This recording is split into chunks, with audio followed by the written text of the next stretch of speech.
Hello students, myself Aditya Kumar Pandey and I welcome you to my YouTube channel Study steps.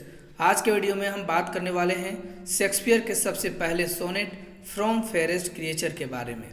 William Shakespeare एक महान poet, playwright और actor हैं। यह poem iambic pentameter में लिखी गई है, जिसमें 14 लाइन्स हैं और ये 14 लाइन्स 3 क्वार्ट्रेन और एक कपलेट में बटी है। प्रत्येक क्वार्ट्रेन में 4 लाइन्स हैं और कपलेट में 2 लाइन्स हैं, जिसे हम शेक्सपियरियन सोनेट भी कहते हैं। इस पोएम के राइमिंग स्कीम है A B A B C D C D E F G G. Poet मुख्य रूप से न्यू जेनरेशन के महत्व के बारे में बताया गया है, जो एक पेरेंट से निकलकर विश्व में आता है। मतलब कि जिस पेरेंट्स की खूबसूरती अभी मौजूद है, वही खूबसूरती उसके बच्चे पर मौजूद हो, उसी के बारे में इस सोनेट में कहा गया है। पोएट कहते हैं कि संतान माता पिता की सुंदरता को बरकरार रखेगा और उनकी इच्छा है कि संतान अपने माता पिता की जो सुंदरता है उसे बरकरार रखेगा और उसे रखनी भी चाहिए। पोएट यही सब बातें एक यंग मैन से कहता है। शेक्सपियर इसमें 4 इम्पोर्टेंट थीम्स बताए हैं, जैसे immortality, time, procreation and selfishness है। सोनेट 1 में शेक्सपियर की 17 सोनेट्स में से पहली पोयम है, जो एक खूबसूरत युवक पर केंद्रित है, जिसके बच्चे हैं और वह अपने प्यारे जिन्स को एक नई पीढ़ी तक पहुंचाता है। अब हम इस पोएम को लाइन बाय लाइन देखते हैं और समझते हैं। From fairest creatures we desire increase, that thereby beauty's rose might never die. इस पोएम में एक fair, handsome, beautiful youth man से पोएट बातें कर रहे हैं। पोएट का कहना है कि हमें अपनी खूबसूरती को बचाए रखना है, ताकि आगे आने वाली भविष्य में उनके बच्चों की सुंदरता की तारीफ कर सके, उसकी खूबसूरती को फ्यूचर जनरेशन के बारे में बातें कर सके और इसकी खूबसूरती कभी खत्म ना हो, इसकी खूबसूरती बढ़ती चली जाए, इस पर बातें करते हैं। हम चाहते हैं कि सुंदर लोग और सुंदर जितने भी सुंदर चीज़ें हैं वो खुद को उत्पन्न करें, खुद को पुनः उत्पन्न करें। हमें इच्छा है, हमें उनसे उम्मीद है कि उसकी जो संतान है, उसके संतान हो, उसका पुत्र हो, और उसकी जो खूबसूरती है, उसके पेरेंट्स के जो खूबसूरती है, वही उसके बच्चों पर भी हो। उनके अच्छे गुण उनके संतानों को दिया जा सके, इसलिए पोएट चाहता है कि वह अपनी खूबसूरती को बरकरार रखे। पोएट इन खूबसूरत लोगों से उसकी खूबसूरती की वृद्धि चाहता है, ताकि उसकी सुंदरता का गुलाब कभी ना मरे। मतलब कि जिस तरह एक गुलाब अपने जनरेशन को आगे धीरे धीरे बढ़ाता चला जाता है, और ठीक उसी तरह उसकी खुशबू भी बरकरार रहती है, ठीक उसी तरह यह भी चाह रहा है कि यह जो युवा है, यह जो सुंदर युवा है, वह उसके जो पुत्र होंगे उसकी भी खूबसूरती उस पर हमेशा मौजूद रहे। इस खूबसूरत युवा लड़के से पोएट चाहता है कि इसकी खूबसूरती इनके बच्चों पर कायम रहे। But as the reaper should by time disease, कहने का मतलब है कि लेकिन जैसे जैसे समय बीतता चला जाएगा, जैसे जैसे समय बीतता चला जाएगा, उम्र बढ़ती चली जाएगी, उसी तरह इस युवा लड़की की खूबसूरती भी खत्म होती जाएगी। His tender air might bear his memory। और जब खूबसूरती खत्म हो जाएगी तो धरती पर इनके जीन्स रहेंगे और संतान पैदा होने पर उस व्यक्ति या वस्तु की स्मृति जीवित रहेगी। भले ही यह बूढ़ा हो जाएगा, फिर भी इसकी खूबसूरती इसके बच्चों पर रहेगी।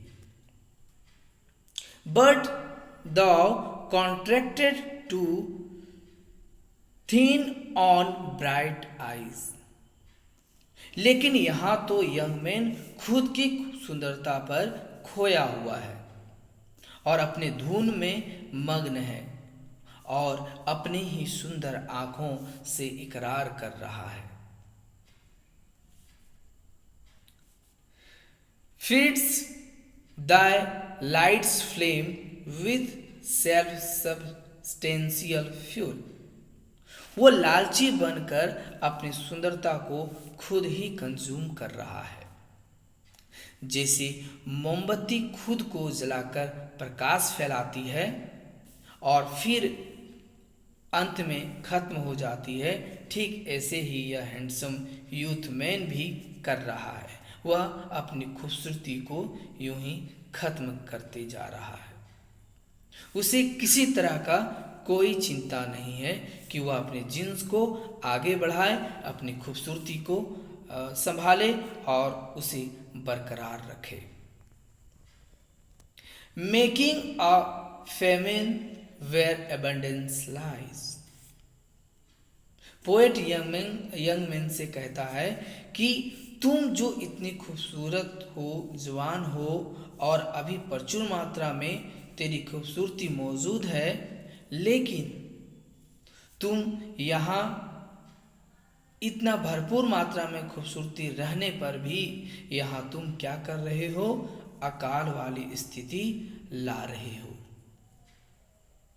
मानो तुम अपनी जवानी को खत्म कर रहे हो। अभी जिस जवानी है, अभी जो तुम जवान हो, वो तुम उसे जब धीरे धीरे उसे तुम बूढ़ा होते चले जाओगे तो तुम क्या करोगे? अकाल की स्थिति लेकर आओगे। Thyself thy foe, to thy sweet self too cruel। तुम खुद से ही दुश्मन हो, तुम खुद के ही दुश्मन हो और खुद के अच्छे और बहुत क्रूर हो, क्योंकि तुम बच्चे नहीं पैदा कर रहे हो जो तुम्हारी यादों को प्रिजर्व कर सके। तुम उसे क्या कर रहे हो? नष्ट कर रहे हो। Thou that art now the world's phrase ornament। Poet young man से कहते हैं कि तुम अभी इस दुनिया की सबसे सुंदर आभूषण हो, एक सुंदर चीज हो और बसंत स्प्रिंग के आगमन के संदेश वाहक हो, यानी तुम भी स्प्रिंग जितने ही सुंदर हो। And only herald to the god is spring within thin on bud buryest thy content, and tender child makes waste in negarding। और तुम अपने इस सेल्फ सेटिस्फाइड ब्यूटी को खुद में ही दबा रहे हो, दफना रहे हो। तुम नहीं चाहते कि तुम्हारी पीढ़ी आगे बढ़े। तुम नहीं चाहते हो कि तुम्हारी बेटा हो, तुम्हारी पुत्र हो, तुम्हारी संतान हो। यानी समय के साथ तुम्हारी जो सुंदरता है उसे तुम खत्म कर रहे हो और तेरी खूबसूरती अब समय के साथ मुरझाती चली जाएगी।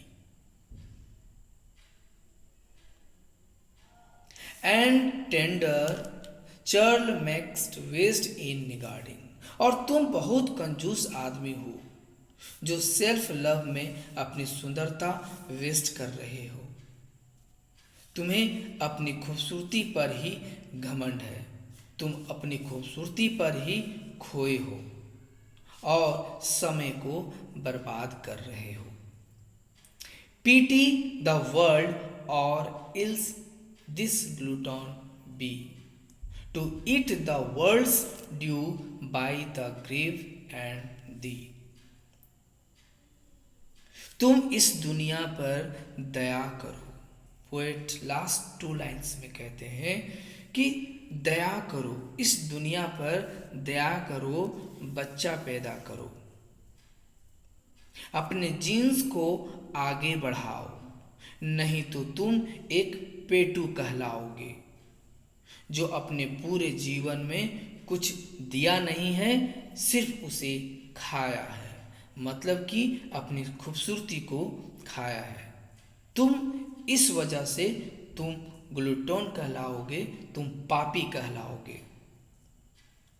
तुम अपनी सुंदरता को सिर्फ अपने तक ही सीमित रखे हो और इस कब्र में अपने साथ ले जा रहे हो।